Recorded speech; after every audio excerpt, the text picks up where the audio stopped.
क्या आपको पता है, आपके घर का सबसे बड़ा जियोपॉलिटिकल विनर शायद आपका डॉग है। जब दुनिया की बड़ी पावर्स ट्रेड वॉर में उलझी हैं, तब आपके पेट के डिनर बोल में एक साइलेंट रेवोल्यूशन हो रहा है। इंडिया और यूके के बीच एक ऐसी डील साइन हुई है जो आपके पेट फूड के प्राइसेस को आने वाले सालों में ड्रास्टिकली नीचे ले आएगी।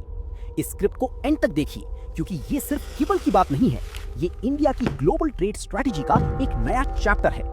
सबसे पहले टेंशन की बात करते हैं।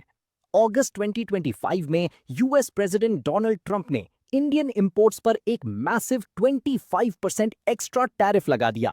ये पहले से लगने वाली 25% ड्यूटी के ऊपर था, यानी टोटल 50% टैक्स। रीजन? इंडिया का रशिया से ऑयल खरीदना। इस मूव ने इंडिया को एशिया में यूएस का सबसे हेवीली टैक्स ट्रेडिंग पार्टनर बना दिया। इंडियन एक्सपोर्टर्स के लिए ये एक डिजास्टर था, क्योंकि यूएस हमारा second largest pet food export destination था, जहां हम साल में $11.9 मिलियन का सामान भेजते थे। एक्सपोर्टर्स का कहना है कि 50% लेवी के साथ बिजनेस करना अनटेनेबल यानी नामुमकिन है। लेकिन जहां एक दरवाजा बंद हुआ, वहां यूके ने रेड कारपेट बिछा दी। जुलाई 15, 2026 वो डेट है जब India UK comprehensive economic and trade agreement यानी सीटा ऑफिशियली शुरू हुआ। इस एग्रीमेंट का सबसे बड़ा हेडलाइन आपके पेट्स के लिए है। करंटली ब्रिटिश डॉग और कैट फूड पर इंडिया 22% इंपोर्ट ड्यूटी लगाता है, लेकिन इस नई डील के अंदर ये 22% टैक्स अगले 7 साल में स्टेप बाय स्टेप खत्म कर दिया जाएगा। मतलब 2033 तक बर्न्स पेट न्यूट्रिशन और कैनेगन जैसे प्रीमियम ब्रिटिश ब्रांड्स इंडिया में ड्यूटी फ्री एंटर कर पाएंगे। आप सोच रहे होंगे कि यूके पेट फूड में इतना इंटरेस्टेड क्यों है? आंसर सिंपल है, नंबर्स। 2025 में इंडियन पेट फूड मार्केट की वैल्यू $1 बिलियन थी। एक्सपर्ट्स का मानना है कि 2030 तक ये मार्केट डबल से ज्यादा ग्रो होकर $2.2 बिलियन तक पहुंच जाएगा। यूके के लिए ये एक सोने की चिड़िया है। पहले हाई टैरिफ्स की वजह से इंडियन कस्टमर्स को ये प्रोडक्ट्स बहुत महंगे पड़ते थे, लेकिन अब मार्केट एक्सेस बहुत सर्टेन हो गया है।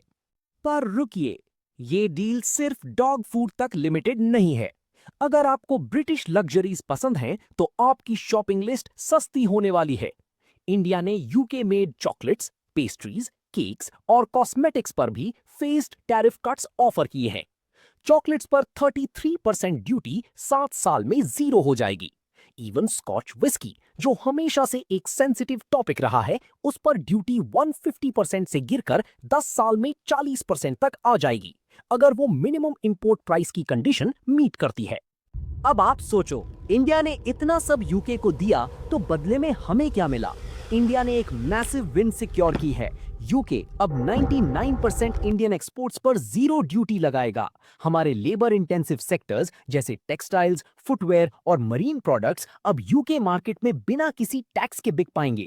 इससे पहले हमें 4% से 16% तक टैरिफ देना पड़ता था, जिससे हमारे प्रोडक्ट्स उन कंपेटिटर्स से पीछे रह जाते थे जिन्हें पहले से प्रेफरेंशियल एक्सेस मिला हुआ था।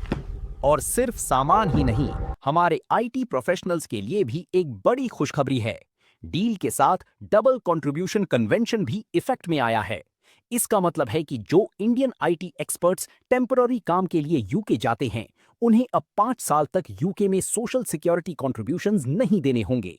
पीयूष गोयल जी के मुताबिक पहले सैलरी का 25% इन टैक्सेस में चला जाता था, जो अब बचेगा और सीधा इंडियन पॉकेट्स में आएगा। 75,000 से ज्यादा प्रोफेशनल्स को इसका डायरेक्ट फायदा होगा। लेकिन क्या ये सब इतना आसान है? बिल्कुल नहीं। बॉर्डर्स पर अभी भी टेक्निकल हर्डल्स हैं। ब्रिटिश एक्सपोर्टर्स को हर शिपमेंट के लिए एक्सपोर्ट हेल्थ सर्टिफिकेट्स EHC दिखाने होंगे, ताकि पब्लिक हेल्थ प्रोटेक्टेड रहे। अगर पेपर वर्क सही नहीं हुआ, तो किबल बैग्स को बॉर्डर से ही डिस्ट्रॉय या वापस भेज दिया जा सकता है। साथ ही रूल्स ऑफ ओरिजिन बहुत स्ट्रिक्ट हैं, ताकि कोई थर्ड कंट्री जैसे चाइना यूके का रास्ता यूज करके बिना ड्यूटी दिए अपना सामान इंडिया ना भेज सके। एंड में बात ये है कि इंडिया अब अपनी पुरानी प्रोटेक्शनिस्ट इमेज को शेड कर रहा है। हम लुक्रेटिव वेस्ट के साथ इंटीग्रेट हो रहे हैं, ताकि ग्लोबल ट्रेड टर्मोइल के बीच एक सर्टेनिटी बनी रहे। जहां यूएस हमारे ऊपर प्रेशर डाल रहा है, वहीं यूके डील हमारे लिए एक स्ट्रेटेजिक पिवट है। इस डील से बाइलैटरल ट्रेड 2030 तक $120 बिलियन तक पहुंचने की उम्मीद है। तो अगली बार जब आप अपने डॉग के लिए ब्रिटिश ट्रीट्स खरीदें तो याद रखिएगा, आप सिर्फ पेट फूड नहीं खरीद रहे, आप इंडिया की एक बड़ी डिप्लोमेटिक विक्ट्री का हिस्सा बन रहे हैं। क्या आपको लगता है कि इंडिया को यूएस के टैरिफ्स के बावजूद ऐसे डील्स और कंट्रीज के साथ करनी चाहिए? कमेंट करके बताइए। और ऐसे ही डीप डाइव एनालिसिस के लिए सब्सक्राइब करना ना भूलें।